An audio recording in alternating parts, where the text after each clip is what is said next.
On the People Nearby feature, a beautiful girl suddenly added me and told me about her tragic life. Her father was a gambler, her mother was sick, her younger brother was still small, and her abusive husband had ruined her family. If I didn't help her, who would? That night, I was sitting at the entrance of an alley in the city, eating instant noodles. My phone suddenly popped up a friend request. The profile picture was a very beautiful selfie, and the name attached was Lu Ruyan. I took a sip of noodle soup, looked down at my grease-stained delivery uniform, and then looked back at that picture. A girl of this caliber, if she wasn't a scammer, she was definitely a scammer. There was absolutely no third option. Yet, I still tapped accept. She immediately started sending me voice messages, one after another, her voice choking back tears. She told me about her gambling addict father, her hospitalized mother, her 8-year-old brother, and her abusive ex-husband named He Chang. It was a textbook script, delivered with practiced rhythm. I had been tracking these scams for 2 years now. I could guess their next words with my eyes closed. But when the 7th message arrived, a little boy's whimpering voice suddenly echoed in the background, "Sister, I'm hungry." The voice carried the distinct, innocent tone of a real child. With cautious hesitation, not daring to speak aloud, I listened to that voice message over and over 4 times, then transferred 300 yuan to her. I attached a message, "Sister, I'm really out of money now, this is my food budget for 3 days. If you don't mind, you can come sleep on the sofa in my urban village apartment." I knew this was highly likely a scam. I had seen no fewer than 20 versions of that sob story template. Yet, that cry of "Sister, I'm hungry" didn't sound like a pre-recorded material. In the background, there were sounds of clinking bowls and chopsticks, the whirring of a fan, and her instinctively suppressed breathing. She sounded too chaotic, yet too real. Opening the memo app on my phone, I navigated to a folder named Salvation and saved her WeChat ID. Lu Ruyan stared at the 300 yuan transfer and remained silent for a long time. She replied with a simple thank you, without asking for more. This did not fit the standard operating procedure of a scam script. Based on the experience I had gathered over the past 2 years, normally, the other party would strike while the iron was hot and make up another urgent excuse to pull the amount higher. For instance, saying her brother was 2,000 yuan short for tuition, or her mother needed a deposit for hospitalization. But she didn't. I casually used reverse image search to look up her selfie. I couldn't find any obvious source of image theft. At least, it wasn't the kind of internet-famous photo that scammers repeatedly overuse. Scrolling through his WeChat moments, I saw he only started updating 3 days ago. Every single post was a carefully designed sob story persona. However, the captions had several typos, and the photo filters were completely inconsistent. He even forgot to crop out watermarks on 2 photos.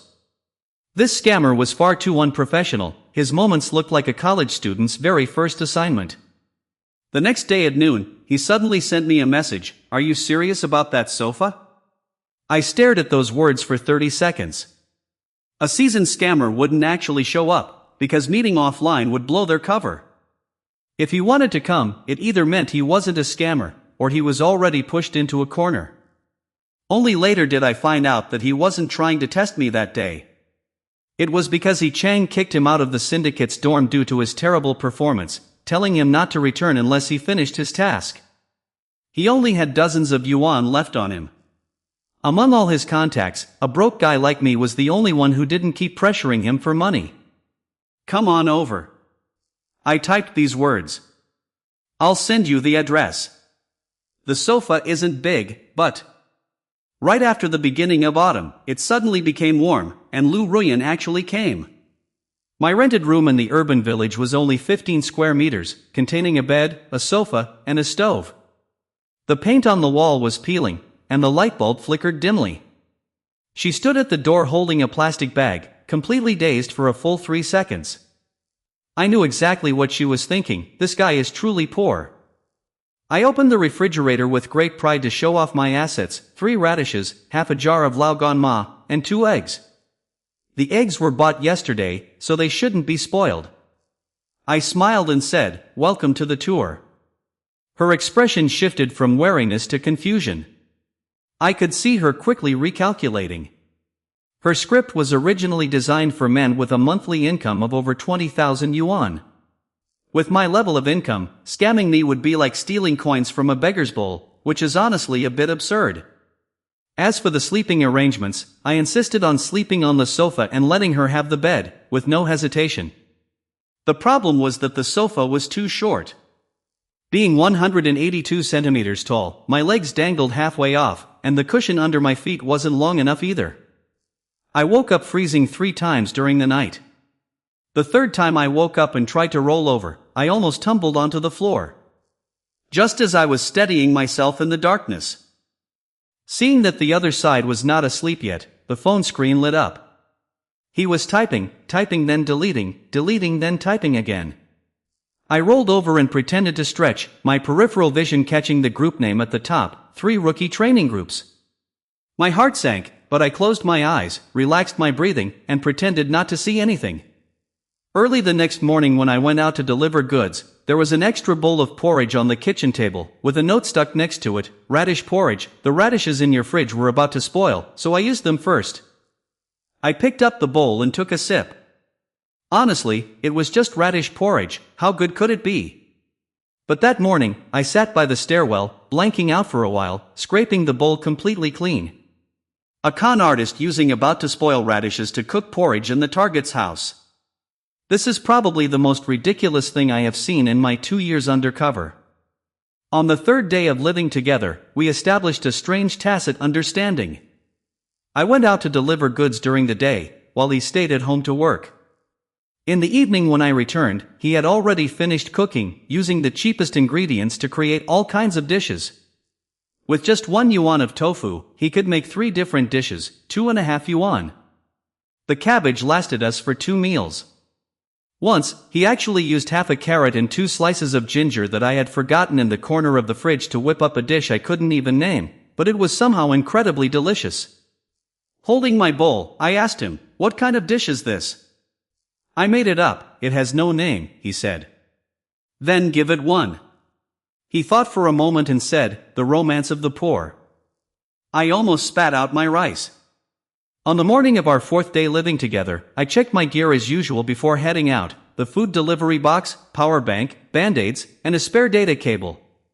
Squatting by the stove, he stuffed 2 rice balls into a Ziploc bag and handed them to me. "Eat this for lunch, it fills you up better than instant noodles." When I took the bag, my fingers brushed against his fingertips. Both of us flinched at the same time, as if we had received an electric shock. I ended up eating those 2 rice balls while squatting at the stairwell entrance. The filling was just tofu mixed with Laogan ma sauce. To be honest, the taste was very ordinary, but I folded the Ziploc bag neatly and slipped it into my pocket. Heaven knows why. When I returned in the evening, he was mopping the floor. He had mopped the 15 square meter room back and forth 3 times, leaving the floor so clean it reflected light. The old blanket on my worn-out sofa had been washed and hung out to dry. By the window, the cushion was refilled with cotton. I stood at the doorway and watched for a few seconds. I had lived in this room for 2 years, and it had never felt so neat and tidy. The light bulb still flickered, and the wall paint was still peeling, but somehow it felt different, as if it had a bit more warmth of life. But cracks began to appear. She accidentally saw a folder named Manuscript on my phone screen and casually asked, "Do you still write things?" I reflexively locked the screen and said, "Just making game guides." The explanation was too quick, so quick that I wanted to slap myself. She didn't press further, but there was clearly something more in her eyes. Her cracks were even wider. When taking phone calls, she would hide in the hallway, keeping her voice very low, occasionally leaking a word or two. "I can't finish it, please give me a few more days, I beg you." Once, she came back with red eyes, rubbed her nose hard, and smiled at me, saying, "Just talking to my mom."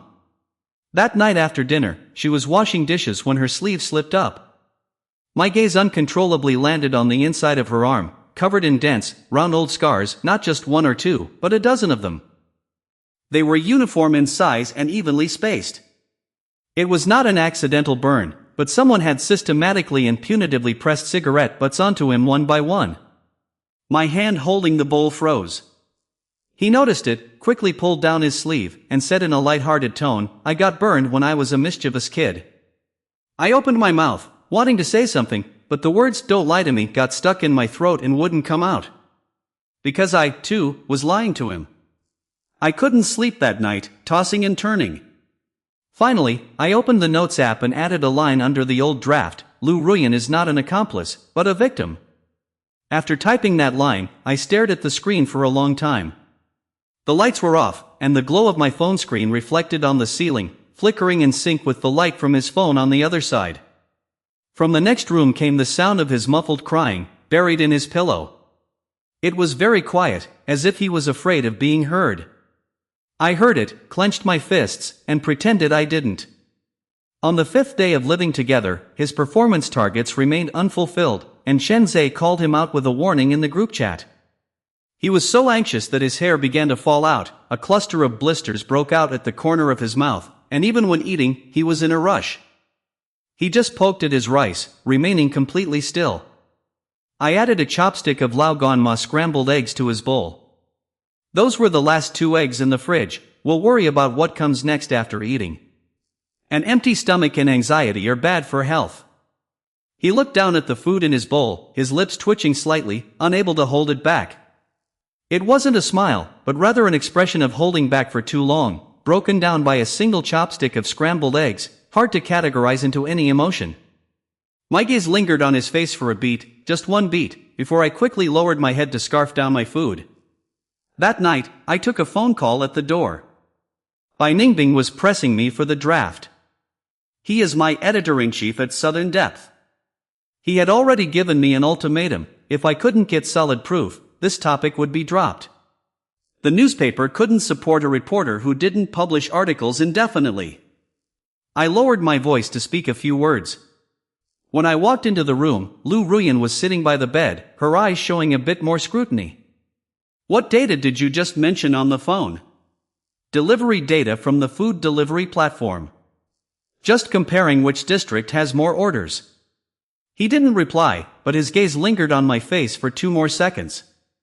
When I went to take a shower, he searched the pockets of my delivery uniform. I knew it, because the things in the house had been moved.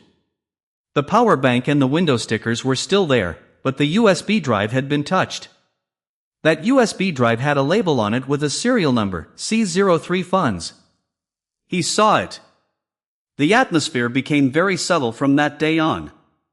Both of them knew the other had a problem, but neither of them broke that thin sheet of paper. It turned out that this 15-square-meter room housed 2 drama queens.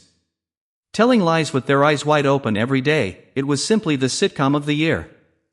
During dinner, he suddenly asked me, "How long have you been a delivery rider?" I casually replied, 2 years. "What did you do before?" "Carrying bricks at a construction site." His gaze casually drifted to my hands. My hands were clean and slender, with well-defined knuckles and not a single callus. The hands of someone who had carried bricks for 2 years would not look like this. He didn't expose me, and I was also testing him. I deliberately asked, "Where did you say your former husband, He Chang, worked again?" He paused for 2 seconds and replied, "A bearing factory." But I remembered clearly, last time he said it was a furniture factory. That meal felt like 2 secret agents exchanging secret codes. I picked up food, he picked up food, and neither of us looked at each other. The air was so quiet that we could hear the couple upstairs smashing bowls and arguing. I gently picked up a piece of tofu and put it into his bowl. It was purely to find something to do, so my hands wouldn't feel so stiff. He froze for a moment, then also picked up a piece of green vegetable and put it in my bowl. My goodness, exchanging food felt like playing Tai Chi, with every move filled with mutual testing. In the end, neither of us picked up any more food because our bowls were piled too high to hold anything else. The 2 of us pretended to eat seriously, pretending everything was normal, but as for how the food tasted, I couldn't remember a single bite. That night, he sent a message to Chen Zhe, "Group 3 might be watched." Chen Zhe asked, "Who is watching?" He hesitated for a long time, then typed 4 words, "Not sure." He didn't expose me. I don't know why he didn't tell, or maybe I did know, but just didn't dare to think in that direction. From that day on, I began to notice some small details. When he cooked, he would stir-fry an extra dish that I liked. Every time I came back from delivering food and took off my shoes, he had already laid out my slippers at the door. One rainy day, I came back late. He was standing at the stairwell waiting. Seeing me, he turned around and walked upstairs, pretending he had come out to throw away the trash, but the trash can was empty. On Thursday evening, after delivering my last order, I was riding back. Right at the stairwell, I saw He Chang. He was squeezing Lu Ruyan's wrist, his voice not loud but chillingly cold. He growled, "Brother Chen said, if you still can't hand over 500,000, your dad's other leg won't be saved either." Lu Ruyan bit her lip without saying a word. Her fingers were trembling violently, but she still refused to back down. All the blood in my body rushed straight to my head. Those cigarette burn scars exploded one by one in my mind. More than 10 of them, uniform in size and evenly spaced. Damn it, I wished I could rush up right now and tear this bastard's arm off. But I took a deep breath to calm down. I cannot expose myself, absolutely cannot expose myself now. If I get exposed now, these 2 years of hard work will be in vain. Not only in vain, but she will also be completely finished. I pretended to have just returned, carrying the delivery bag and casually swaying upstairs. I asked, "Ruyan, is this your friend?" My tone was completely casual, just like asking what we are eating today.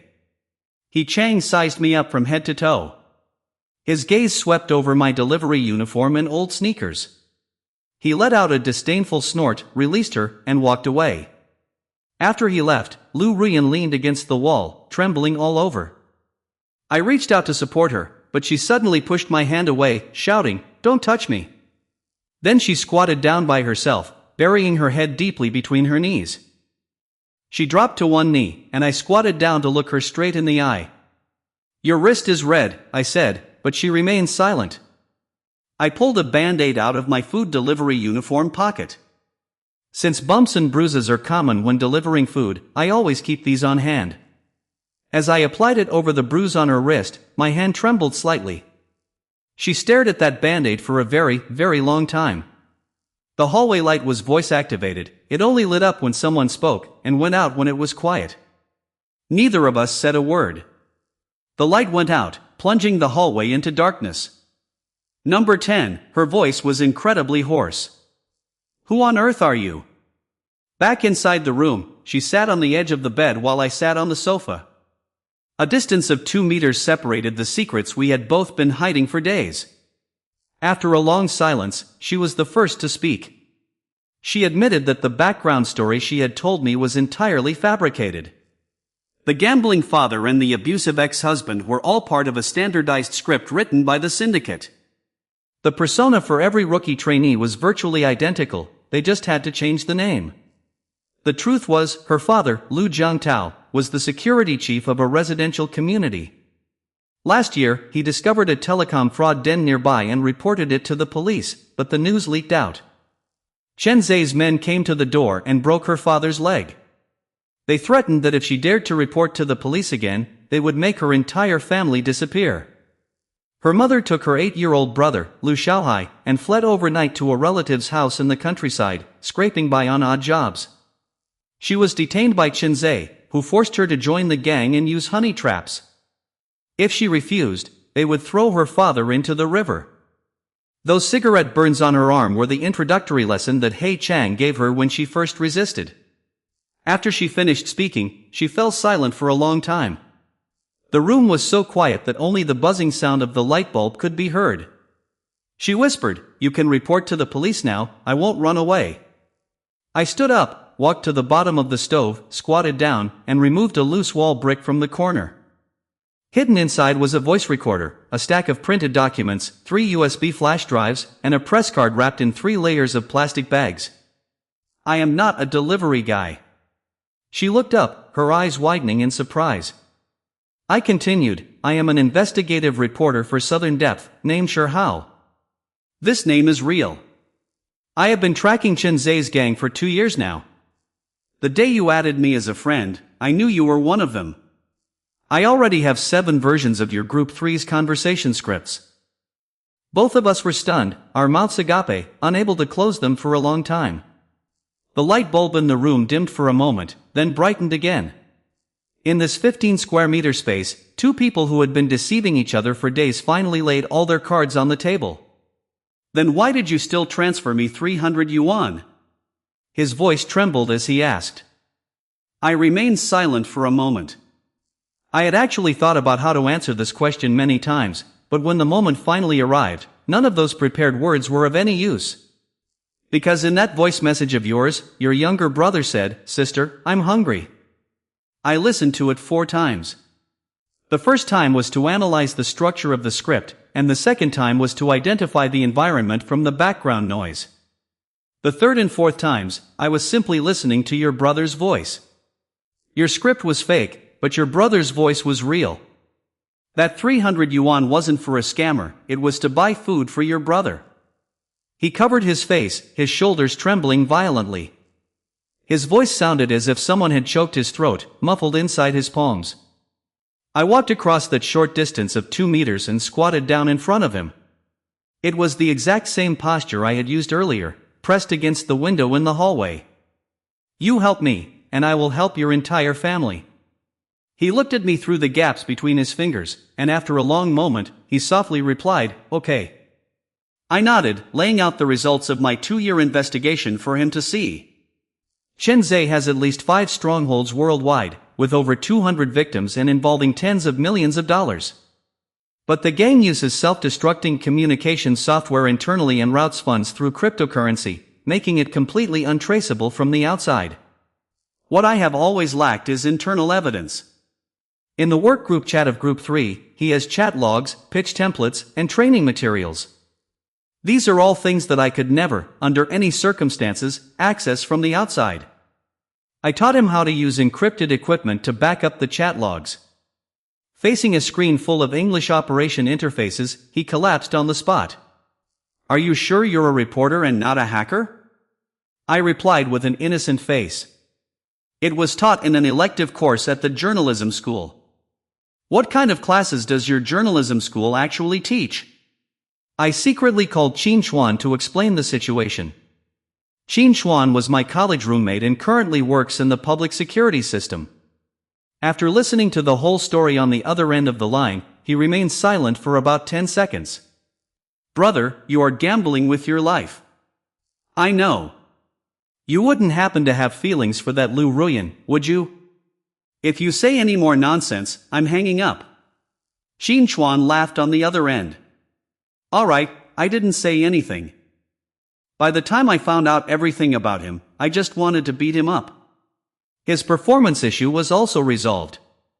I advanced 2,000 yuan from my own investigation budget, pretending to be scammed and transferring it to him, just so he could report his task and stay safe. When Bai Ningbing saw the reimbursement slip, she almost flipped the table, shouting, "You've spent 80,000 of my money undercover for 2 years, and now you're getting scammed at your own expense?" Editor-in-Chief, this is called immersive investigation, just let me handle it. But she still gave me a 1-week extension on the manuscript. Every night, after he finished sending the data, we would eat late-night snacks together in that 15 square meter room. Instant noodles with a single ham sausage, broken in half to share. While I ate noodles and studied the materials, he leaned against the head of the bed looking at his phone. Sometimes when I looked up to ask him something, he happened to be looking my way too.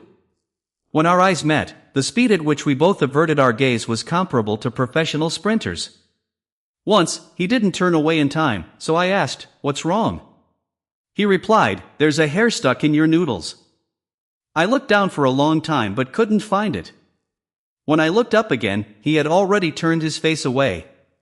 The dim, flickering light from the bulb fell onto his profile. I stared for about 3 seconds, or maybe 5, I didn't time it, so I wasn't really sure. That day, while clearing the dishes, my fingers accidentally brushed against hers. It was just a brief touch, the area of a single knuckle, lasting only a fraction of a second. I pulled my hand back even faster than she did. After that, both of us held our bowls and pretended to be busy, avoiding each other's gaze. The 15 square meter room suddenly felt incredibly warm. A few days later, Chen Zhe suddenly announced in the group chat that headquarters would send someone next week to inspect each group's work. All members had to gather at Woding. Lu Ruyan's face instantly turned pale. Going to the site meant that all devices could potentially be searched. "Don't go," I said. She shook her head. "If I don't go, they will suspect me. Only by going can I get the address of Woding. Haven't you always been lacking this?" As she spoke, her fingers clenched the edge of her shirt so tightly that her knuckles turned white. I looked into her eyes. It wasn't pretense, but a determination to finish this completely, even after being scared to the absolute limit. On the day of the inspection, she entered Woding carrying the microcamera I had hidden in her hairpin. It was an abandoned factory in the suburbs, converted into cubicle offices with dozens of computers and mobile phones inside. He took photos of the internal layout, equipment quantity, and personnel of the den. When He Chang routinely checked his phone, his primary phone was clean. He managed to pass the test. But He Chang suddenly asked coldly, "I heard you've been living at a delivery guy's house lately?" Without changing his expression, he calmly replied, "He is one of my targets, I'm cultivating feelings." He Chang stared at him for 5 seconds. "A delivery rider earning 5,000 a month, what do you plan to scam him out of?" "Scam his electric scooter." The people nearby burst into laughter, and he laughed along. But the cost of that smile was something only he knew. On the way back, he detoured through 3 bus lines and transferred twice on the subway. Only after confirming there was no tail did he return to the urban village. Entering the door, his hands were still shaking, taking him 3 attempts to slot the key into the keyhole. The night all the materials were successfully exported, I called Qin Chuan. He was silent on the other end of the line for a moment. "Brother, if they find out beforehand." "I know. It's enough, we can close the net now." Qin Chuan said that based on the den videos, chat records, training materials, and financial flows he had sent out, our side had already filed a case and set up control. Taking one more step slowly was only to avoid startling the snake. Stirring up the snake, but I miscalculated one step. He Chang didn't send anyone to follow Lu Ruyan. Instead, he did something much smarter. He checked my delivery records. A delivery rider who had worked in a fixed area for 2 years would never have delivery routes reaching remote suburbs. However, in one of my drafts, I had mentioned an address in that area. He Chang told Chen Zhe about this discovery. At 5 in the morning, I was woken up by a loud pounding on the door. Standing outside were He Chang and 3 other men. He Chang sneered, "Your investigation went pretty deep, didn't it?" Lu Ruyan bolted up from the bed and shielded me. He Chang shoved her aside, sending her crashing to the floor. I rushed forward, only to be pinned down by 2 men. He Chang confiscated all the USB drives and documents, pulling out the recording pen. Cracking his knuckles, he said, "Brother Chen gives you 2 choices. Hand over the stuff and get lost, pretending nothing happened these past 2 years. Or, you can go keep her father company." Blood trickled from the corner of my mouth, but then I laughed. "Did you really think those were the originals?" He Chang froze. "I had been investigating for 2 years. Did you think I'd be stupid enough to keep everything in one place?" Every day, after sorting out the data, I synchronized it for Bai Ningbing and Qin Chuan via encrypted emails. The USB and documents were just bait that I intentionally left in the room as a decoy.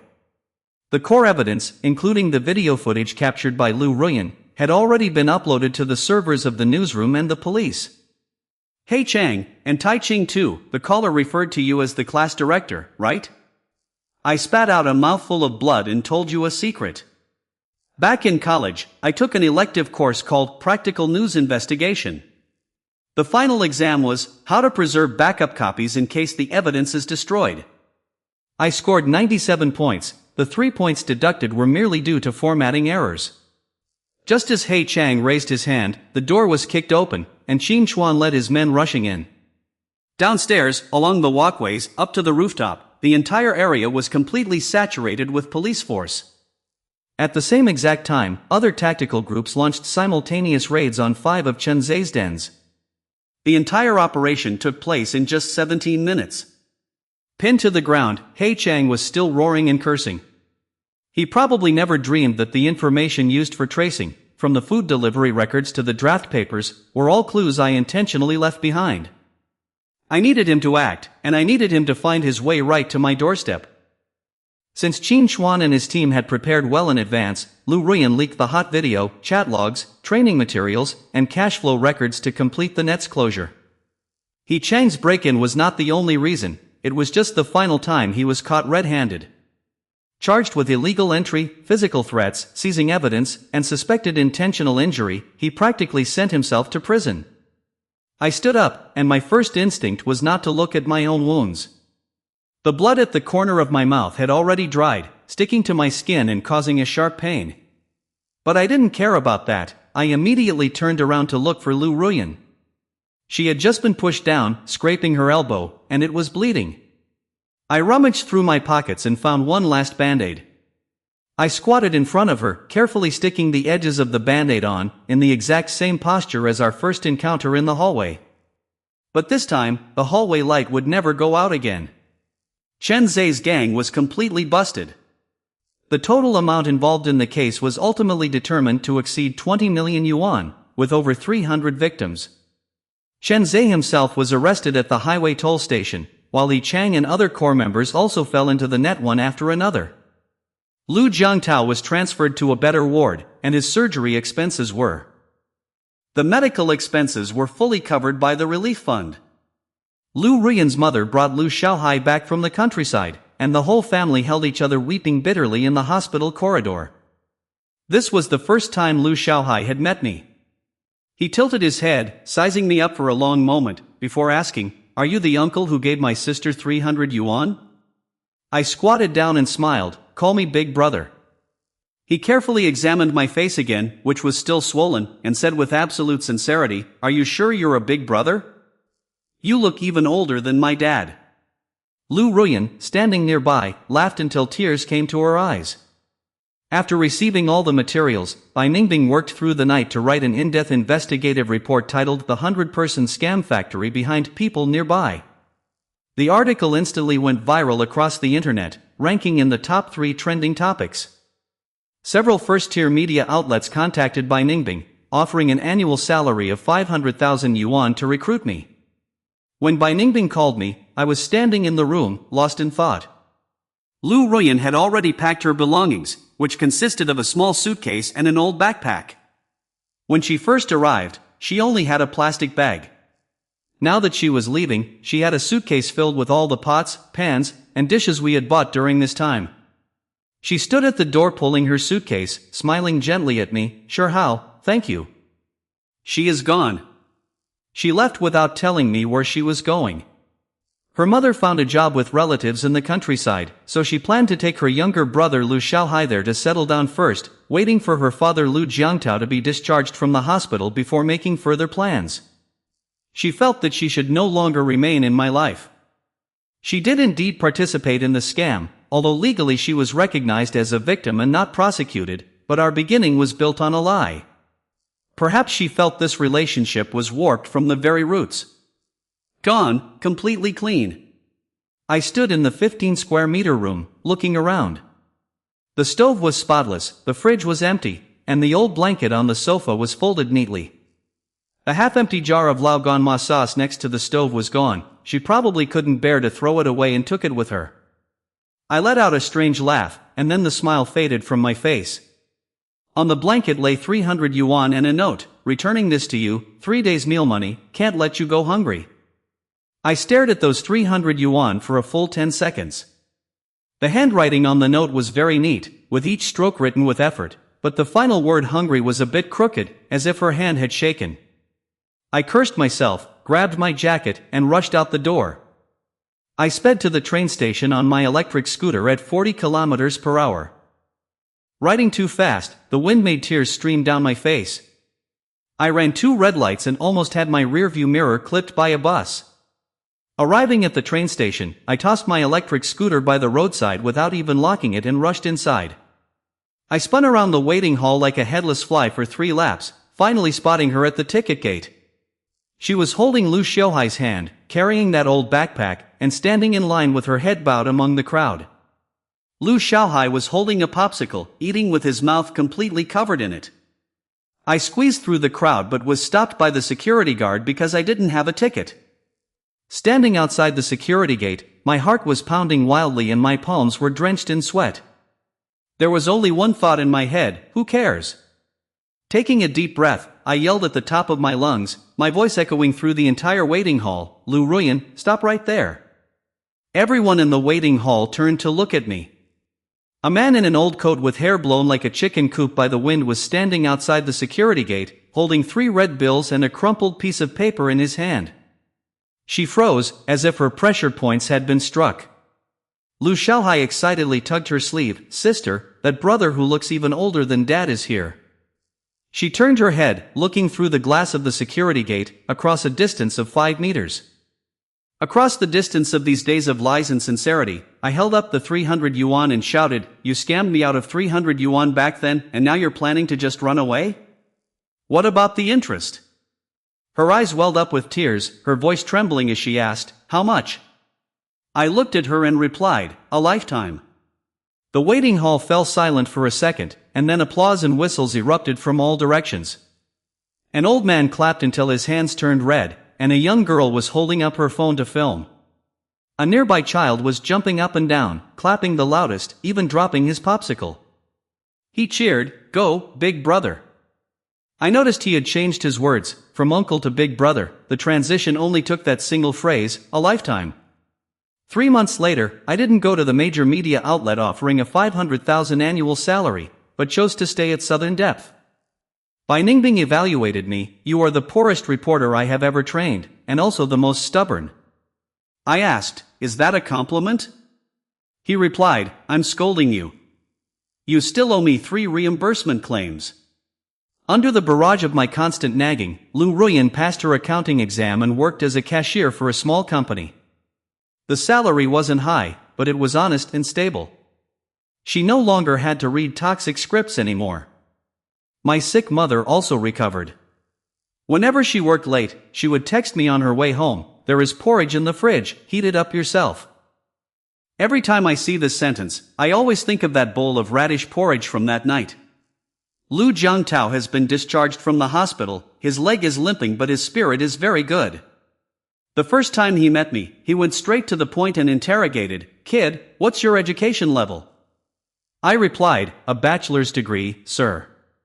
He looked at me suspiciously for a while and asked, "Graduated with a bachelor's degree in delivering food, is that necessary for undercover work?" Then he asked, "Do you have a house?" I replied, "Rented, sir."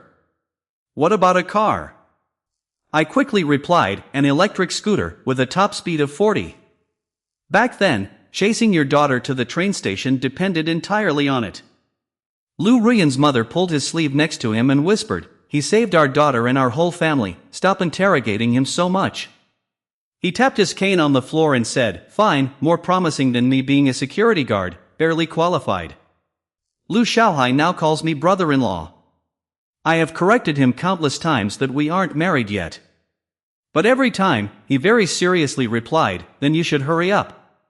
Once I asked him, "Why did you change your mind and call me brother at the train station?" He tilted his head, thought for a moment, and said, "Because that uncle didn't chase sister and shout so loudly." I must admit, this kid's logic is absolutely flawless. On moving day, I moved from the urban village to a slightly larger house.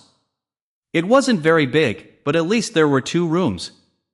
Lu Ruyan came over to help pack up the old things. She accidentally pulled out the cushion of that broken sofa. It was the very cushion I used to put under my feet when I slept on the sofa back then. It had been completely crushed out of shape, with a hole in one corner where the cotton was spilling out. He wanted to throw it away, but I stopped him. "Keep it? It's so ruined, why even bother keeping it?" "Precisely because it's ruined, we must keep it." I took the cushion from his hand and gently patted away the dust. A few wisps of cotton floated up, slowly spinning in the warm sunlight. This was the best sofa I had ever slept on during the poorest days of my life. The scent of the radish porridge you made for me is still lingering on it. He turned his head away to wipe his eyes, still grumbling, "The scent of radish porridge? You have the nerve to mention that." The radishes in your fridge were practically rotting, yet you still wouldn't throw them out. Fortunately, I didn't, I said with a smile. If I had thrown them away, we wouldn't have had that bowl of porridge. Outside the window, the sunlight streamed in and fell upon us, feeling just perfectly warm,